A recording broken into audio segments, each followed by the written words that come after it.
Hi, my name is Anna, and I am your guide to the world of environmental sustainability, climate resilience, green and circular economy, corporate social responsibility, and much more. Warm welcome to my podcast, everyone. The podcast is Sustainability Explored, and today we are recording the episode number 12.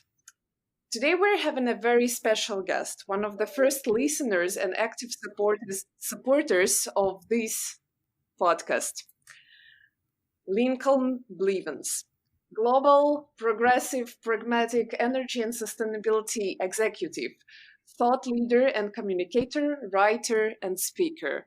Lincoln, am I correct? This is what my LinkedIn research gave me. Yes, that's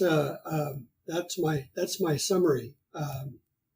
But of course, you have a great career, and then you try to summarize it into a few words, and that's what I came up with. So introduce yourself a little bit more so that the listeners understand who you are, what you are involved now, and how you came to where you are at the moment in your career. Sure. Yes, my name is Lincoln Bleveans. I am recording this from Burbank, California in the United States. I have spent about 25 years in the global energy industry. I started out doing power plant projects all over the world, Asia, Central America, South America, North Africa, the Middle East, and am now an executive at a utility in Burbank. So we're in Southern California, and being in California, we have a mandate to be really at the cutting edge of renewables, renewable energy and sustainability. And our utility, Burbank Water and Power, has been extremely successful in doing that, both from a power supply standpoint as well as the business practices and the facilities that we have here that we work in. And my job is here is a wonderfully diverse job. I am responsible for renewable and conventional power supply, the operation of power plants, the operation of our power system, but also the long-term planning that goes into making that a success. So not just thinking about real-time immediate issues, but planning out 10, 20, 30 years as California and the world changes drastically. My view is that the utility business, the electricity business, will change more in the next 10 years than it has in the last 100 years. And we are really on the cutting edge of that here.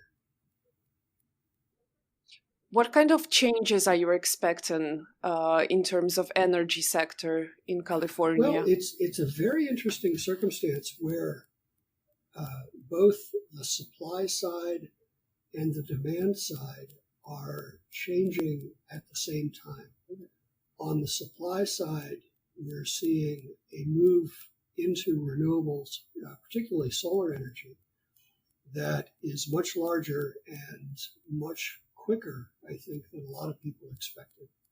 So our power plants, our power supply has gone from predominantly fossil fuels and predominantly dispatchable, controllable energy to increasingly renewable. We're at 33% renewable now. I expect to be at 66% or more, 2/3 or more within the next 6 or 7 years. And almost all of that is intermittent. So it's solar and it's wind that we just don't have control over. We're going to have to add a lot of storage, but that too is a new frontier for the power system in large part. So things are changing radically on the supply side, but at the same time, the customer needs and the customer wants are changing radically too. I was just I've been talking a lot to school kids about energy and college students about energy, and the level of understanding of renewables and of climate change and how electricity fits into sustainability in general is just extraordinary. When I was a kid, we really didn't know where power came from, and we really didn't care, as long as you turned the light switch or you plugged something into the wall. And now the level of awareness, both at the individual level but also at the corporate level, is much, much higher. And they are very, very interested in moving to a clean energy supply as quickly as possible, but also controlling their electricity experience as much as possible, whether through time of use rates or solar panels on their roofs or what have you. So we're seeing that in the context of a technology explosion, where the tools that we now have, both on the supply side and the customer side, are allowing us to do very, very interesting things. But it's really a brave new world for the power system, both for those of us on the utility side and the customers. I see. I remember, like, interesting that you have to mention public awareness campaigns, your lectures at the schools and universities. I'm following LinkedIn, and I see you're constantly giving keynotes, lectures somewhere at the conferences. And I remember when I invited you for a podcast interview, you immediately came up with this super interesting topic for our today's discussion that I'm really very eager to explore today: jobs in sustainability. I don't remember, as you mentioned now, myself in my childhood, I don't remember also knowing where the power came from. My grandma used to turn on the gas in case she ever wanted to make a tea. So she would turn the gas and never turn it off. That's how cheap it was and how careless the attitude was towards the gas supply. Same with the electricity. The price was quite cheap, so she would keep all the lights in the apartment on, regardless of where the family would spend most of the time, in which room. Well, definitely not in all three of them or two of them. So you say the power system planning, the whole idea of switching from fossil fuels towards renewable energy is changing rapidly in the recent years. Whether the human resource supply is ready, are people, is there enough workforce in the market to keep up with this pace? I believe there is. I find that when I go out to recruit, to hire someone for a new job, what I'm finding is that the workforce is very, very comfortable, not just with the technologies themselves, but with the rate of change in technology, especially the generation that's currently coming into the workforce. They're not just looking, they're not just comfortable with the technology. The technology is part of the air that they breathe, so to speak. But they're also not just comfortable with the rate of change, but they're very eager for the rate of change, which is really exciting. There's a sense of innovation in this current generation that is really, really exciting. People want change, they want things to improve, and they want to be the ones who improve them.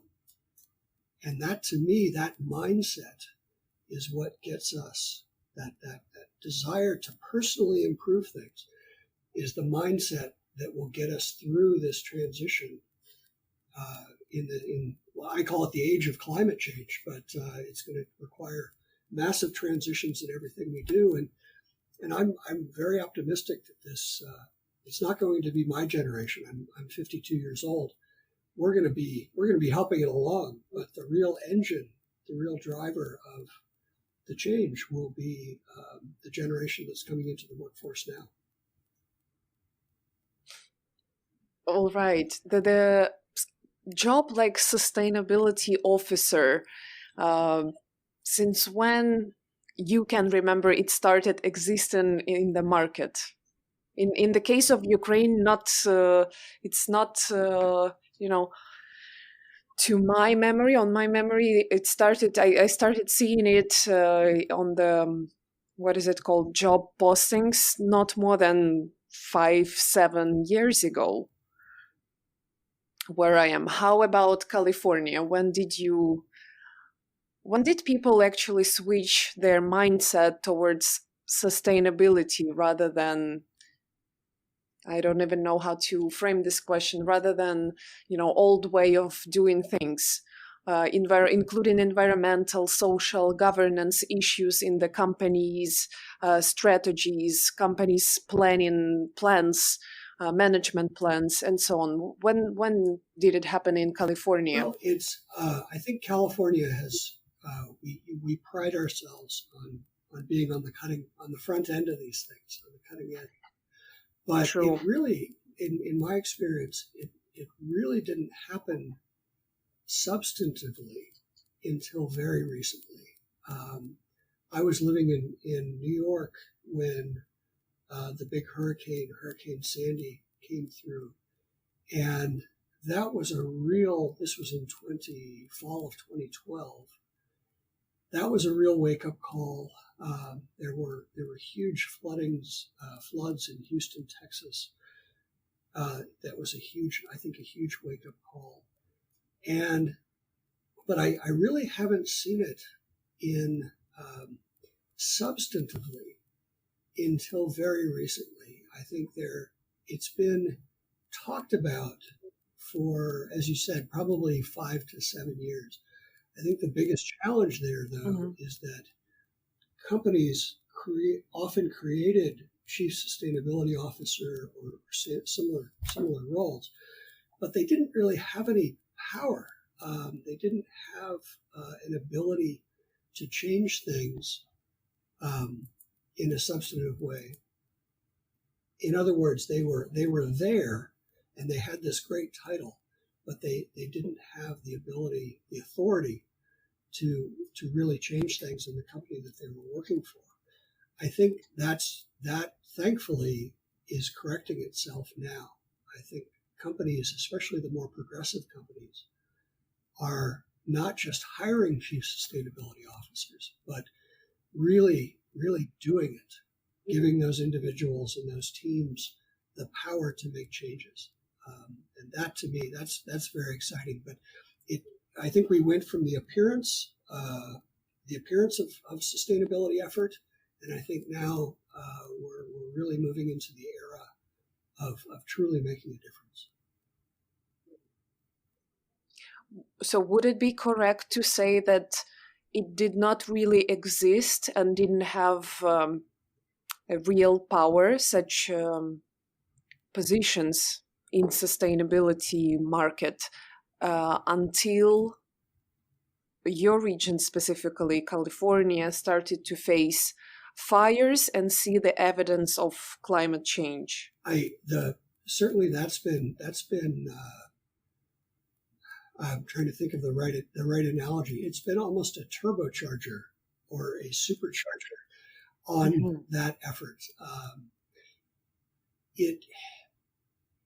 The mood is changing. I think in a lot of parts of California, we actually, I think, have a very European view of climate change. We see it as reality, and we see ourselves being part of the problem, and therefore we see ourselves being responsible for part of the solution.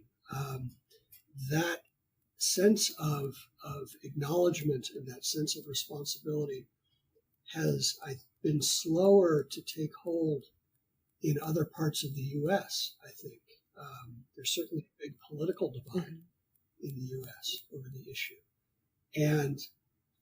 but certainly in California, California, New York, the Northeast, in particular have been on the front end, and I think now the rest of the country is starting to acknowledge it, and I think you have to acknowledge it before you start to feel responsible for it, and you have to feel responsible for it before you really take big actions to help mitigate it.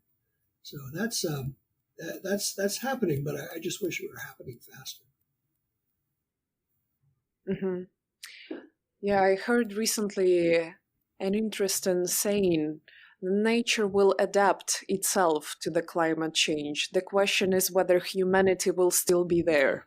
I understand that view. I think my view is, and maybe this is because I'm a utility person or an infrastructure person, but I believe that humanity will still be here. It's just the conditions under which we live are going to be radically different. And I think they're going to be different. They're going to change at a rate that we can see and we can feel. You look at prior changes in the climate, they didn't happen that quickly, I don't think. And the change that is coming now is going to happen within generations as opposed to across generations, and that's going to be a real shock. There was a great, terrifying, but very, very, very, very good study of coastal cities recently, and where the coastlines, where the ocean will be in 30 years, and it's absolutely catastrophic. You have this incredible move towards urbanization, people moving from the countryside into the cities, at the same time that you have all these coastal cities going underwater over the next few decades. And I think human beings will survive, but there is the fight over resources and the mitigation measures that we need to take to preserve space, living space, and preserve our food supply, preserve the landscape that keeps us alive is going to be it's going to be a shock, I believe. I recently also came across, recently meaning in the last couple of years, came across the term climate refugees. I believe it didn't exist, like, let's say 2, 3, 4 years ago. Now it keeps popping in the media more and more. Do you see that happening, that stream, that trend, people leave in California, or on the contrary, coming from other regions, other states to California? What change do you observe? I think at least for California, the trend seems to be mostly inward. I think our population keeps growing, but on a broader basis, I do think that the term climate refugee, as you said, it didn't even exist a few years ago, and I think we're all going to be using that phrase very frequently, whether it's escaping drought, not enough water on the one hand, or escaping rising sea levels, too much water on the other hand. The shifts in global populations will really be astounding, and there will be economic pressures, there will be food supply pressures, but also it's going to be a real test of our ability to get along with each other as a species. I think there's a real risk that ethnic tensions, racial tensions, political tensions will make it very, very difficult to rebuild societies in the context of mass migration, those climate refugees. What do you see as a, on top of your mind, a list of solutions, who should take charge of, who should take the responsibility, how should these chief sustainability officers, because it's still on us, on the environmentally and socially conscious people, the burden is upon us to deliver the message properly and correctly. And even I see a lot of climate deniers, and I see that I don't know how to respond to that. I still don't have a proper speech that would reach the minds of people who are just against, they don't understand and they don't want to understand. What would be the list of very basic actions that maybe everyone could take to help the situation today? That's a great question. I think, and I think you've identified there are a couple of elements there. There's the communication element, but then there's also the mitigation. What can we do to slow climate change down? And then the adaptation element. When you talk about communication, I've really struggled with this because we have a very diverse population here in Burbank, and part of my job is to communicate with everyone, not just the people who agree with me or already know what I'm talking about. Mm-hmm. What I've found, it sounds very simple, but it ends up being very powerful. That you really, when you talk about climate change, you really have to start from where your audience is. I think when we talk about things, it's so easy to start where we are and with our understanding and with our perceptions of the world and our beliefs. The key to communicating something this momentous and this complicated, in my experience, is really empathy. You have to start with where your audience is, and you have to think about the message in the context of your audience and not the context of your own understanding.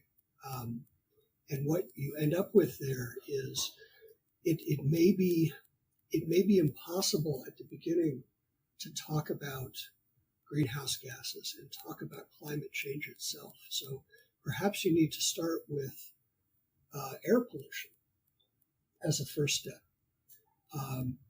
because that is much more present, much more noticeable with people. That this I cannot agree more.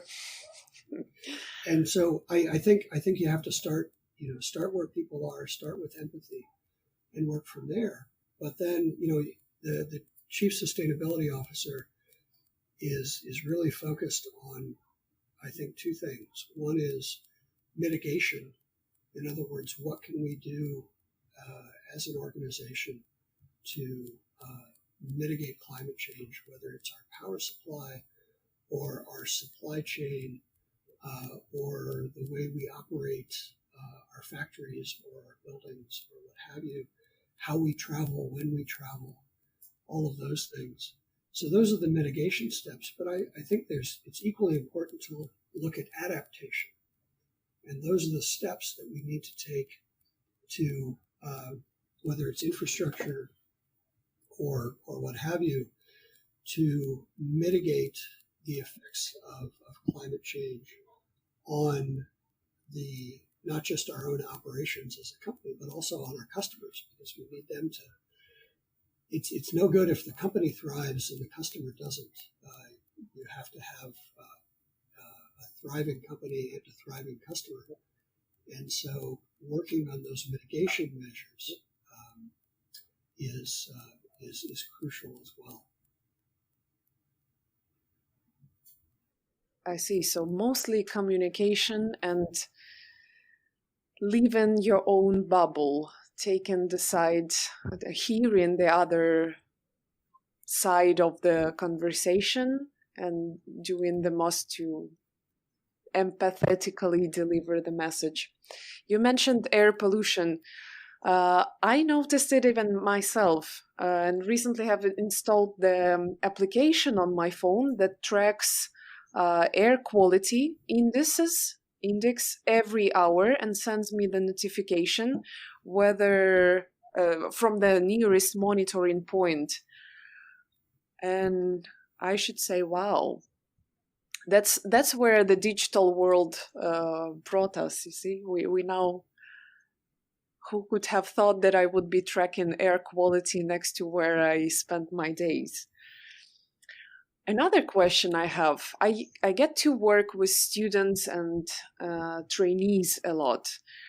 And something that has been bothering me for a while is that people leave in the universities after 4 or 5 years of studies, do not have enough practical experience, enough cases where they would be able to apply somehow their skills and acquired knowledge.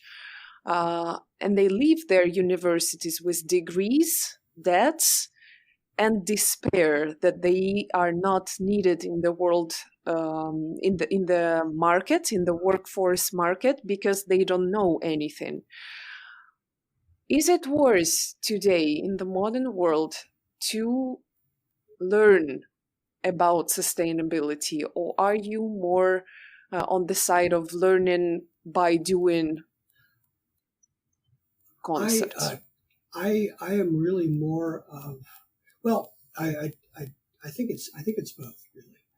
I think that the education system has a very important role to play in that, creating that awareness. Although now that awareness is really in every aspect of our lives in a lot of cases. So as you said, even even with air pollution, which is part of it, the apps and the tracking mechanisms. But I really think my view, it might be unusual, but that is that really every job is a sustainability job. I see sustainability choices in literally everything we do. I got my cup of coffee this morning, and I put it in a mug, a ceramic permanent mug, as opposed to a paper cup or a plastic cup. And that was it's become a very conscious choice. But I also realized that, by using something that I have to wash, that I'm putting more detergent, into the environment too. So it's not perfect. But I really see everything that we do and every job that we do as a sustainability job. I think whether you are working in a factory or working in a shop or making choices as part of a corporation or part of an organization, that literally every choice you make has a sustainability element. I'm looking around my office here and looking at things that were, things that were shipped from China, across the world, and they're inexpensive to buy, but you can look at your smartphone, for example. I call it my brain, but you can look at your smartphone and realize that that piece of equipment contains parts from all over the world. That those parts were all shipped, usually in containers on big ocean-going ships that burn very, very nasty oil fuel, and they were put together. How were they put together? Were the factories running on coal-fired power or more renewable power? How did they get to the store where I bought them? How did they run the store? You can look at everything that when I buy some fruit that isn't in season here in California. Maybe it came from South America. You think about the carbon footprint of that piece of fruit, it's pretty astounding, pretty amazing.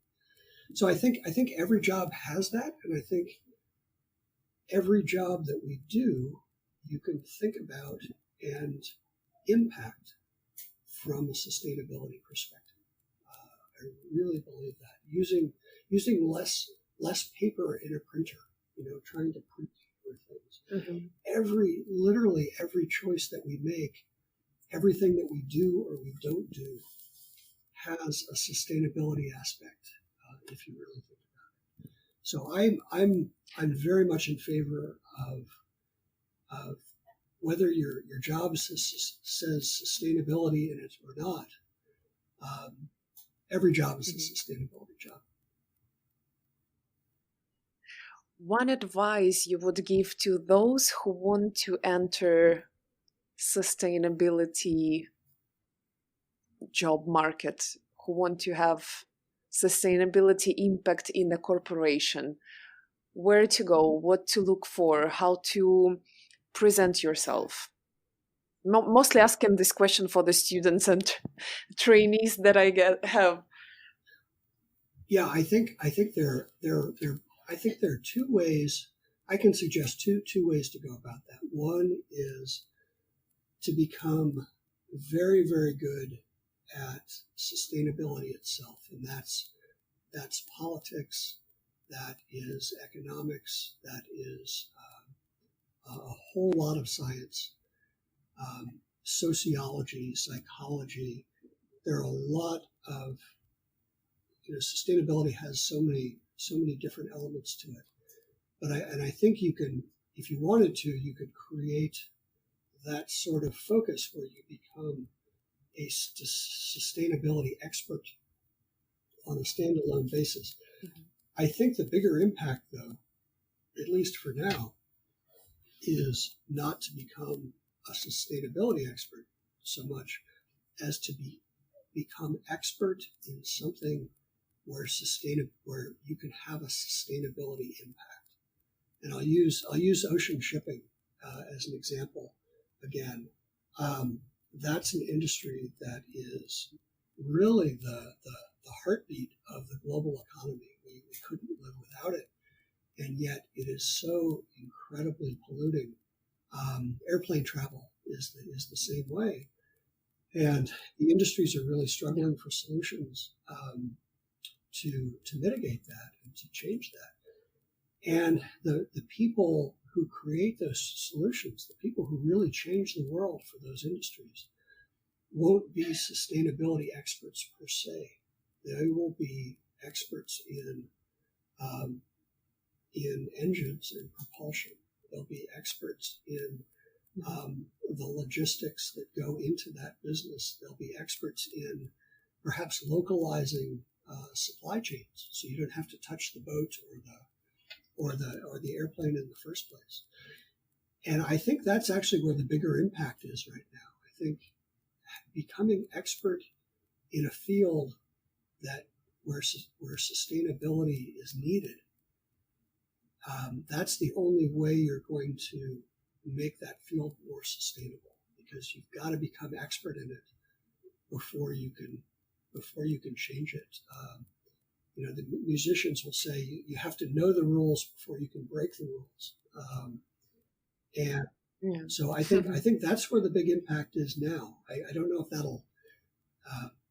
will hold, but I'm guessing it will. I'm guessing it will. You look around, every single thing in our world has a sustainability element to it, and you have to be expert in that thing before you can discover that and implement that sustainability impact. Yeah. So first going deeply, let's say, in the technological process to find the elements that can be, or pieces of that process that can be changed into a more sustainable way of working. That's exactly correct. Right. Yep. Amazing. Well, it was very interesting talking to you. We are reaching now the end of the podcast episode, as we have agreed to to half an hour, 30 plus some minutes. But it's been a very interesting conversation. I would talk to you hours on end. Thank you very much, Lincoln, for your time, input, and for your all the effort that you put in your work. You're very, very welcome. It's been a pleasure to be on the program. Thank you so much. And happy weekend, happy oncoming weekend to you, and to our listeners too. You have been listening to the episode number 12 on jobs and sustainability on Sustainability Explored. Goodbye, goodbye.